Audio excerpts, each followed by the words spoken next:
ভারতীয় দালাল শেখ হাসিনাকে যেভাবে বিদায় করেছিল, ভারতীয় দালাল শেখ হাসিনাকে লাল কার্ড দেখিয়ে যেভাবে বিদায় করেছিল এদেশের ছাত্র জনতা, ঠিক সেভাবেই আবারও জেগে উঠছে এদেশের ছাত্র জনতা। কারণ কি? স্বৈরাচার শেখ হাসিনার পতনের পর বাংলাদেশে জেগে উঠেছে পশ্চিমা আধিপত্য। বাংলাদেশে পশ্চিমা বিভিন্ন এজেন্ডা বাস্তবায়িত হচ্ছে। সম্প্রতি বাংলাদেশের জাতিসংঘের মানবাধিকার কার্যালয় স্থাপিত হয়েছে এবং তাদের কার্যক্রম শুরু করেছে। আর বাংলাদেশের ছাত্র জনতা এটা মানছে না। বাংলাদেশের প্রত্যেকটা বিশ্ববিদ্যালয়, প্রত্যেকটা প্রাইভেট বিশ্ববিদ্যালয়ে ছাত্ররা তীব্র আন্দোলনে নেমেছে। ঠিক যেমনিভাবে 24 জুলাইয়ে গণ অভ্যুত্থানে স্বৈরাচার শেখ হাসিনার পতন ঘটেছিল, সেই আন্দোলন আবারও দানা বেঁধেছে। 2024 জুলাইয়ে আন্দোলন দানা বেঁধেছিল ভারতীয় আগ্রাসনের বিরুদ্ধে, আর 2025 আন্দোলনের দানা বাঁধছে মার্কিন আগ্রাসনের বিরুদ্ধে। এই ক্ষোভ যদি দানা বাঁধতে বাঁধতে অগ্নিগর্ভ হয়ে যায়, তাহলে কি 2024 স্বৈরাচার শেখ হাসিনার পতন যেভাবে ঘটেছিল ঠিক একই পথে হাঁটছে বাংলাদেশ? ইতিহাসের পুনরাবৃত্তি শুরু হয়েছে। শেখ হাসিনা যখন ভারতের দালালি করে দেশ চালাচ্ছিলেন, তখন দেশের মানুষ, ছাত্র জনতা রাস্তায় নেমে এসেছিল, তাকে লাল কার্ড দেখিয়েছিল।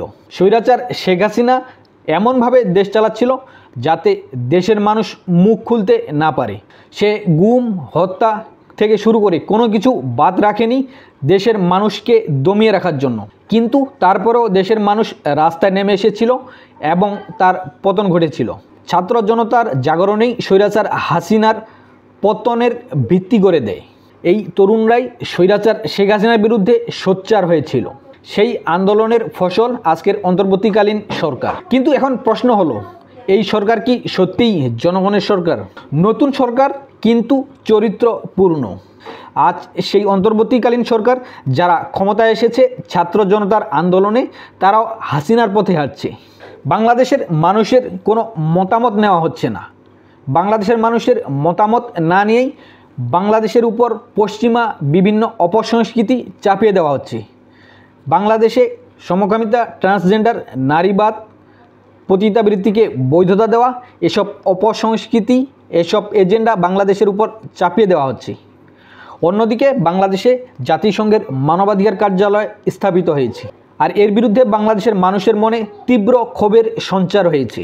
কারণ বাংলাদেশের ছাত্র জনতা কখনোই বাংলাদেশের স্বাধীনতা, সার্বভৌমত্বের উপর হস্তক্ষেপ সহ্য করবে না, সহ্য করেনি, সহ্য করবে না। বাংলাদেশে ভারতীয় আগ্রাসনের বিরুদ্ধে যেমন বাংলাদেশের ছাত্র জনতা সোচ্চার হয়েছিল, ঠিক তেমনি বাংলাদেশে মার্কিন আগ্রাসনের বিরুদ্ধে বাংলাদেশের ছাত্র জনতা সোচ্চার হয়েছে। আর তাই ক্ষোভে ফুঁসে উঠেছে শিক্ষার্থীরা। বাংলাদেশের প্রত্যেকটা পাবলিক বিশ্ববিদ্যালয় থেকে, বাংলাদেশের প্রত্যেকটা প্রাইভেট বিশ্ববিদ্যালয় থেকে এর তীব্র প্রতিবাদ জানানো হচ্ছে। বাংলাদেশের স্বাধীনতা, সার্বভৌমত্বের জন্য হুমকি স্বরূপ বাংলাদেশে জাতিসংঘের মানবাধিকার কার্যালয়ের বিরুদ্ধে তীব্র আন্দোলন গড়ে উঠেছে এবং তাদেরকে লাল কার্ড দেখাচ্ছে ছাত্র জনতা। তারা বলছে, এই দেশকে আমরা ভারত বা পশ্চিমাদের প্রভুত্বে ছেড়ে দেব না। আবারও শুরু হয়েছে সেই ঐতিহাসিক প্রতিবাদের ধারা। তাহলে কি আরেকটি হাসিনার পরিণতি অপেক্ষা করছে? যদি সরকার এখনও সময় থাকতে জনগণের কণ্ঠস্বর না শুনতে পায়, এই ক্ষোভের দানা যদি বাড়তেই থাকে, 24 স্বৈরাচার শেখ হাসিনার যেমন পতন ঘটেছিল, ঠিক সেই পথে কি হাঁটছে ইন্টারিম সরকার? বাংলাদেশের মানুষ স্বাধীন চেতা। বাংলাদেশ কখনো কোনো আগ্রাসনের বিরুদ্ধে চুপ থাকেনি, সর্বদাই সোচ্চার হয়েছিল। ব্রিটিশদের তাড়িয়েছিল, পাকিস্তানিদের তাড়িয়েছিল, ঠিক তেমনি ভারতকেও তাড়ানো হয়েছে। বাংলাদেশের যদি মার্কিন আগ্রাসন চলে, ইতিহাসের আবারও পুনরাবৃত্তি ঘটবে এবং বাংলাদেশের বিরুদ্ধে, মার্কিন আগ্রাসনের বিরুদ্ধে বাংলাদেশের মানুষ আবার রাস্তায় নেমে আসবে।